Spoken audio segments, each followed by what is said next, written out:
ভাই, আগুন নেভানোর ওষুধ আছে? আগুন নিবানো? ফায়ার ব্রিগেড ডাকবো নাকি? না ভাই, আমার বুকে আগুন জ্বলছে, এত অ্যাসিডিটি, এত গ্যাস হয়ে গেছে, আমাকে একটা ভালো গ্যাসের বড়ি দিন না। সত্যি বলুন তো, আজকে আপনি কি কি খেয়েছেন?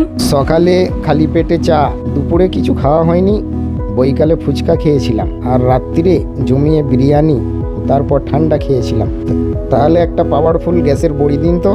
ওষুধ দেবো, কিন্তু মনে রাখবেন ওষুধ আপনাকে সাময়িক আরাম দেয়, কিন্তু প্রতিদিন যদি আপনার অ্যাসিডিটি হয় তাহলে আপনার কারণটা খুঁজে বার করতে হবে। মানে? সময় মতো খাবেন, খালি পেটে বেশিক্ষণ থাকবেন না, বেশি তেল ঝাল মশলা জাতীয় খাবার খাবেন না, আর খাওয়া দাওয়ার পরই সঙ্গে সঙ্গে শুয়ে পড়বেন না। তাই তো, আমার অভ্যাসটা তো উল্টো। কিন্তু বারবার যদি আপনার অ্যাসিডিটি হয়, বুক জ্বালা করে দীর্ঘদিন ধরে, তাহলে অবশ্যই ডাক্তারের পরামর্শ নেবেন, এবং ডাক্তারের পরামর্শ ছাড়া গ্যাসের বড়ি বারবার কিনে খাবেন না। আপনাদের কি এরকম সমস্যা হয়?